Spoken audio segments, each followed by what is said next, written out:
छाया आसमान देखो झूमता गगन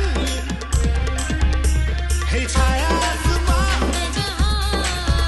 देखो।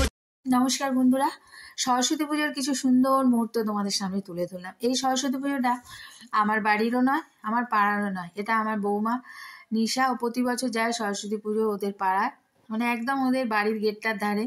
ওরা বাড়ির পাড়ার সবাই মিলে করে, আগের দিন থেকে ওদের খুব আনন্দ হয়, সেইটাই একটু তুলে ধরলাম।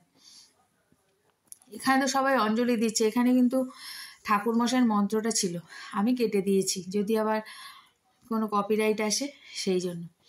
সরস্বতী পুজোতে আগে ছোটোবেলায় এত আনন্দ করতাম স্কুলে, সরস্বতী পুজোতে 9-10-এ ওঠার পরে যেন আমরাই দাদাগিরির মতো একেবারে সব করতাম। সরস্বতী পুজোর আগে কদিন আগে থেকে স্কুলে টিচাররা এই স্কুল সেই স্কুলে নেমন্তন্ন করার জন্য আমাদেরকে পাঠাতো 9-10-এর মেয়েদের। তো সে যেন এক অফুরন্ত আনন্দ, গাড়ি ভাড়া দিয়ে দিত, এই স্কুল সেই স্কুল নেমন্তন্ন করতাম। মানে সরস্বতী পুজোর পুরো দায়িত্বটা আমাদের উপর, যেহেতু বাড়ির লোকেরা কোনো দায়িত্ব দিত না কোনো কাজে, তাই ওটা যেন আমাদের কাছে একটা ভীষণভাবে প্রাপ্য ছিল।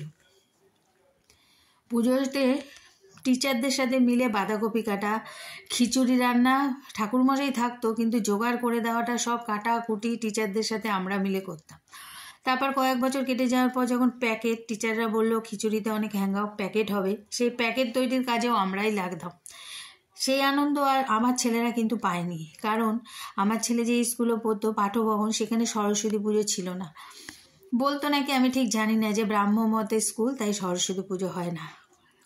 আমি ছেলেকে বলতাম, তুই কিন্তু বিরাট মিস করলি স্কুলের সরস্বতী পুজোর যে আনন্দ হয়। কেননা একদম নার্সারিতে থাকাকালীন যে সরস্বতী পুজো, সেটা তো অত বাচ্চারা বোঝে না, তাদের বাবা মারা হাত ধরে নিয়ে যায়, প্রসাদ নেয়, আবার বাড়ি চলে আসে। পুজোর আনন্দটা কিন্তু 5 থেকে 10, 11, 12 এইখানেই বেশি আনন্দটা হয়, তাই না? কলেজ লাইফে তো আছেই। তো আমার ছেলে সেই থেকে বঞ্চিত। তবে কিন্তু ও পড়াশোনা করার জন্য যে কোচিংগুলোতে পড়তো, সেখানে সরস্বতী পুজো বড় করে হতো। বলতো, মা আমি এই আনন্দটাই কোচিংয়ে পেয়ে গেছি। সেখানে সব দায়িত্ব, বাজার করা, স্টুডেন্টদের খাওয়ানো, এমনকি নিজেরা সব নাচ গান করা, এগুলো কিন্তু ওরা পেয়েছে। তবে আজকাল সরস্বতী পুজোতে আমি সেরকমভাবে স্কুলে খুব একটা, আমি ঠিক জানি না, কিন্তু অনেকেই বলে সেরকমভাবে একটা আনন্দ হয় না। তবে এই যে ওদের পাড়ার পুজোটাতে ওরা প্রতি বছর খুব আনন্দ করে। ভাসান থেকে শুরু করে ঠাকুর আনা, আগের দিন বসে বসে ঠাকুরের নানান রকম সরঞ্জাম তৈরি করা, পুজোর উপকরণগুলো জোগাড় করে রাখা। এবছর তো 2 দিন ছিল, তাই পরের দিন মানে ওরা রবিবারে করেনি, সোমবারে করেছে। সোমবারে যেহেতু তাড়াতাড়ি ছেড়ে যাবে, ওই জন্য সকাল সকাল উঠতে হবে বলে আগের দিন অনেক রাত অবধি জেগে সমস্ত জোগাড় করে রেখেছিল। আমাকে এসে বলছিল ভোর 6টার সময় উঠে সোমবার দিন স্নান করেছে, তাড়াতাড়ি করে স্নান করেছে। এই ঠান্ডায় 6টায় স্নান করাটা খুবই টাফ। তো যাই হোক, পুজোর আনন্দে কিন্তু তখন আর কোনো কিছুকেই টাফ মনে হয় না, সব কিছুই মনে হয় খুবই সহজ।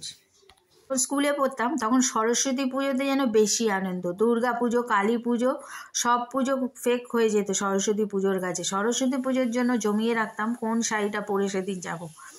আলাদা একটা স্পেশাল বাসন্তী কালারের শাড়ি দিতেই হবে, মানে জোড়াজোড়ি বাবার কাছে, কারণ ওটার দিন ওই শাড়িটা পরে তো আমরা একদম সরস্বতী হয়ে উঠবো, তাই না? আমাদের বাড়িতেও সরস্বতী পুজো হতো। মা বলতেন যে বাড়ির পুজোটাতে আগে অঞ্জলি টঞ্জলি দিয়ে তারপর স্কুলে যা। না বাবা, সকালবেলা উঠে আগে মাথা টাথা ঘষে রেডি হয়ে কতক্ষণে স্কুলে যাব, অঞ্জলিটা স্কুলে গিয়ে দেবো। যেন বাড়ির সরস্বতীর কোনো দাম নেই, যত দাম স্কুলের সরস্বতীরই, বুঝলে? এখন মনে হয় কি সেই দিনগুলো কি তাড়াতাড়ি হারিয়ে গেল, যদি আবার একবার ফিরে পেতাম তাহলে আবার ওইভাবে পালন করতাম সব, কিন্তু সেটা তো আর সম্ভব না। তাই এই সবগুলো যখন আমাকে শেয়ার করে, তার মধ্যে দিয়ে যেন সেই দিনগুলোকে খুঁজে পাই। তবে আমার দিদির বাড়িতে দিদি সরস্বতী পুজো প্রতিবার খুব বড় করে করতো, মানে এটা বিয়ের অনেক পরের বছরের কথা বলছি। দিদির কোচিং ছিল, দিদি পড়াতো, দিদির বাড়িতে বড় করে সরস্বতী পুজো, খাওয়া দাওয়া সব হতো। দিদি আমাকে বলতো, যেতামও। এবছরও বলেছিল, এবছর এখন আর অত বড় করে হয় না, কেননা দিদি এখন আর পড়ায় না, ছোট করে হয়। দিদি যেতে বলেছিল, কিন্তু আমি যেতে পারিনি, শরীর খারাপ, এত দূরের রাস্তা যাব, তারপর বৌমাও ছিল না, ওই জন্য আর যাইনি। দিদি গল্প করছিল যে সরস্বতী পুজোতেও খিচুড়ি, আলুর দম, বাঁধাকপি চাটনি, পায়েস, পাঁপড় আর ফল প্রসাদ তো আছেই, খইয়ের উপরা, নারকেল নাড়ু সব দিয়েছে, আমাকে গল্প করছিল, দেখাচ্ছিল। তো তোমাদের কেমন লাগলো জানিও। আজ আসি, টাটা।